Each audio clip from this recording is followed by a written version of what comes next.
our physical reality is a shadow of a larger reality. And I was blown away when I first saw that, because that's exactly what the Bible's been saying all along. We have all been trained in Euclidean geometry, three-dimensional worlds.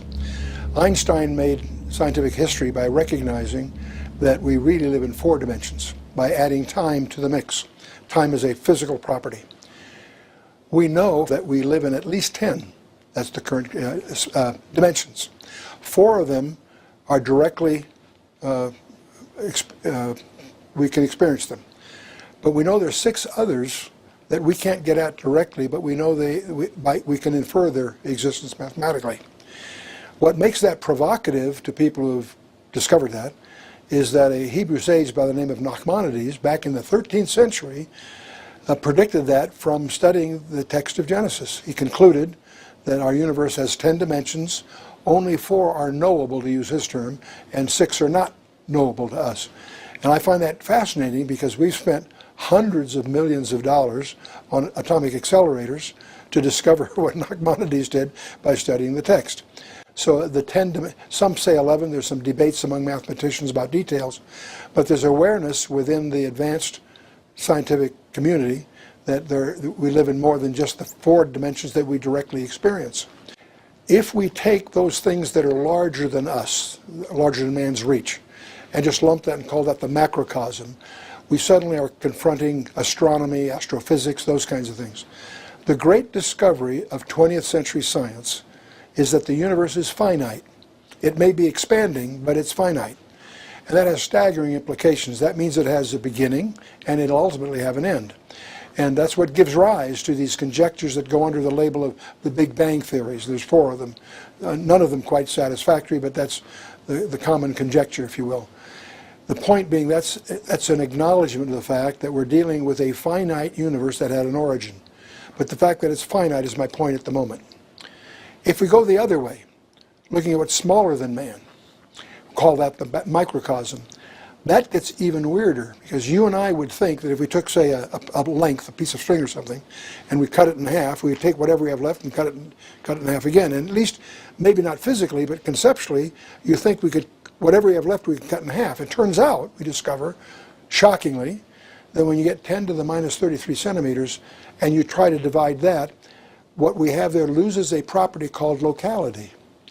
And that there's a term in physics of a characteristic called locality. And that observation has actually been proven in the laboratory. In 1987, they actually demonstrated non-locality. Every photon in the universe somehow is directly connected to every other photon. And that defies our normal thinking of space, if you will.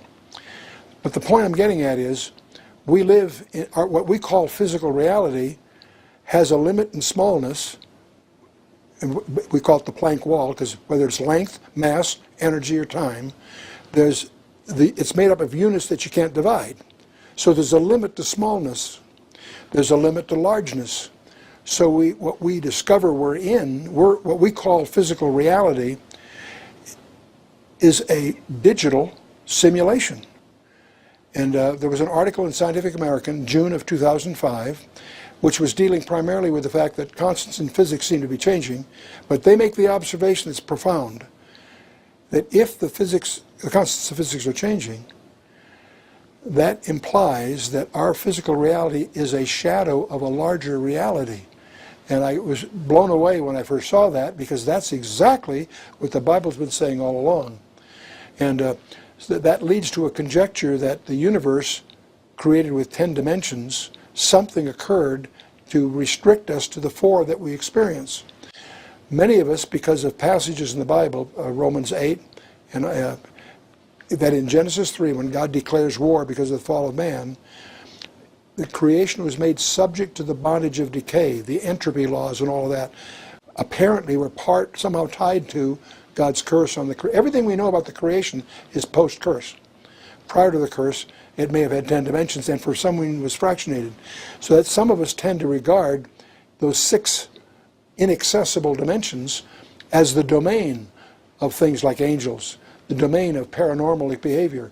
And it's our suspicion that the UFOs somehow are trafficking from those dimensions into ours. And that, it turns out that if you try to speak about dimensions more than 3 or 4, the average person can't relate to it without special training. There are only 2 people that really relate to that. That's mathematicians with special training or small children. And so, but what we can learn a lot about dimensionality by going the other way. You and I are 3-dimensional beings. Imagine if we had a 2-dimensional universe, a piece of paper or a flat plane. We could imagine at least 2-dimensional beings in there. If we had 2 of those, getting from one to the other by them would be unthinkable, but we as a 3rd-dimensional being could pick them up and move them over. To them, miracles happen beyond their understanding. If I as a 3-dimensional being put my finger through their 2-dimensional world, they wouldn't see my finger. They'd see a thing that was a ring, and then it would shrink or if a ball passed through, it would appear as a dot that would become a ring. In other words, it only would be seeing the intersection of that 3-dimensional thing with their 2-dimensional world. So we begin to get some feeling for what dimension. Another example, if I have 2 beings there in that 2-dimensional world, I could put my finger a millionth of an inch away from each of them, no matter where they are. I can enjoy greater intimacy with each of them than they can with each other. So we certainly read the whole concept of an additional dimension starts to, we get a feeling for what that might mean. The evening of the resurrection, they were gathered in a room, frightened, doors were locked, 6-sided space, 4 walls, a floor and a ceiling. They're there, nervous. And who shows up right in the middle but Jesus himself? At first they're frightened, naturally, confused, thinking maybe he's a spirit or something, and he challenges them. He says, handle me and see. A spirit doesn't have flesh and bone as you see me have. So he, in his resurrection body, has some peculiar properties, because he apparently, obviously, has the ability to enter and leave a 6-sided space without passing through the 6 sides. And a mathematician can deal with it. There's ways of mathematically dealing with that. To a mathematician that's skilled here, he would argue that it would take at least 11 dimensions to do that the way it seems to be described. Fine, whatever it is, it is. John, in his first letter, in chapter 3, verse 2, makes an interesting remark. He says, Beloved, it doth not yet appear what we shall be, but we shall know that when he shall appear, we shall be like him, for we shall see him as he is. What I hear that saying is that we will enjoy the same dimensionality he has. If I show you a picture of me, I'm showing you a 2-dimensional representation of a 3-dimensional object. That's not what we're talking about here. We're talking about something that's more comprehensive. We shall see him as, we will be like him, for we shall see him as he is. So that gives us a glimpse of what the resurrection body that the Bible talks about deals with. But again, see, we're going into what would be called technically a hyperspace, more than 3 dimensions. And that's not easy to do with. I spend more of my time, as I try to promote the Bible in various contexts, I spend most of my time undoing the effects of bad science. Most of what we're taught in college, not just high schools, is not true. Astronomy is obsessed with gravity, and if you get outside the solar system itself, gravity becomes a non-player. The plasma physicists have been trying to tell us that for years. No one's listening. So that's why we did Beyond Newton as we went into all of that. The electric sky, the fact that when you get out to galaxies, you're talking about electrical behavior, not gravitational behavior. The astronomy world hasn't discovered that, because gravity's instinctive. The James Clerk Maxwell equations are not instinctive.